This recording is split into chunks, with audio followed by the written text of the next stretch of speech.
All right, good afternoon.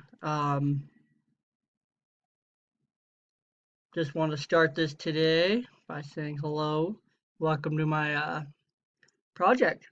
My topic is on the federally administered tribal areas. Who rules Pakistan's equivalent of the Wild West? Let's dig right in here. So, what is Pakistan's Wild West? Well, as illustrated by the map over here, you can see that there's the Northwest Frontier Province, then the federally administered tribal areas. The tribal lands, as they are labeled, have become a training ground for insurgents and a focal point for terrorism fears, particularly since the 9/11 attacks. The semi autonomous tribal lands consist of 7 parts called agencies.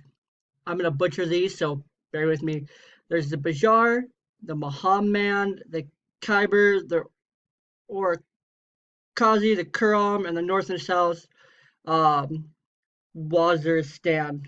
Those are the two most common ones that we'll really need to know about are the north and south um, Waziristan regions. Obviously, also thing to mention, located right to the east of these regions is Afghanistan, and they play a major factor in this as well.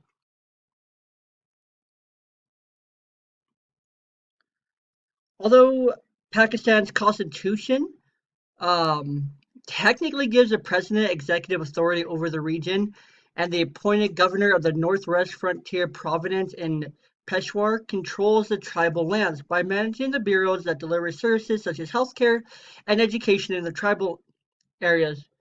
So technically, the president and Pakistan do own and control this land legally and on paper.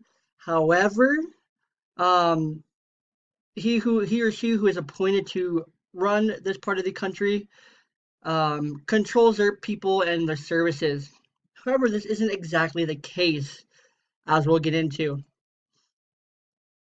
So, separating church and state, as we read this last week or so, there's a lot of contention over religion in these areas. So, the real power in the tribal agencies has usually rested in those who represent the representatives of the government to control these areas. They regulate to allow the political agents to impose collective punishment for crimes um, and things like that, prison sentences without due process or right of appeal. That's what the political agents can do. However, there is the rising number of these religious. Sorry, there is a rising number of religious schools in these areas, growing the power of the Islamic extremists in the tribal lands. We're now getting into the second generation of these kids who are going to these schools and becoming Islamic extremists. Um, so the lack of education or the one-sided education in this, the fact that political agents collect and distribute revenue with little oversight, which leads to them having a bleak 17% literacy percent. That's really low. It's among one of the lowest in the world.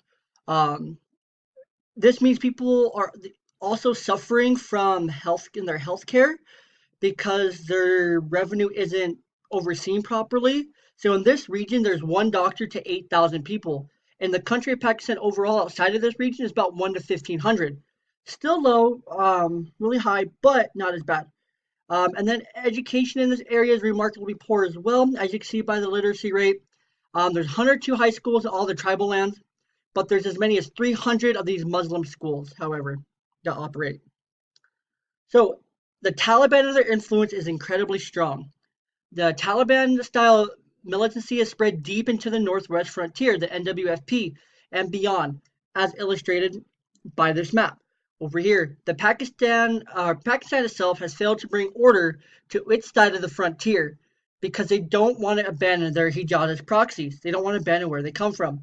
The army is reluctant to attack the Afghan Taliban, allegedly um, because they feel that they're part of the same brotherhood, um, speaking religious wise, and they feel like this area is America wrapping Pakistan and that America is trying to wrap them into doing this for them so that they can take over. So they're cautious of losing their land. So who really owns this? Is what we're going to get into. The true owner of this land is the Taliban. Um, as seen here, we're just going to hit this stuff really quick since I'm out of time. Um, but there's no democracy whatsoever. It's the legacy of the colonial rule and continues to date. And the common man in these areas doesn't have a sense of justice. And the genius of the militancy and the Islamist movement also lies in the absence of a legal justice system in these areas. So there is no justice system. Um, Pakistan and the U.S. also kind of brought this upon themselves to where they are today because they started using this area for training of soldiers to fight. Um, and so this gave birth to pretty much the Taliban, which then gave birth to a second generation of people, um, of the militants of the Taliban, who are now only know um, hatred toward the U.S., the Soviet Union, and they're totally against everything that this area was supposed to be for. Pretty much. Yeah. To wrap it up, these people that are in this area don't really have a sense of belonging. They're not Pakistan. They're not Afghan. They're kind of their own people. They're Afghan Taliban. They're hooked up with Al Qaeda. They're terrorists and breeding. They're breeding terrorists. In this area, it's a major problem.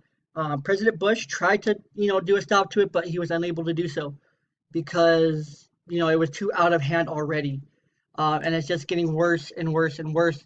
Not many people know about it. There's not a lot of talk about it in the media or anything like that. So that's my presentation. Thank you for watching. My citations are here, and the end.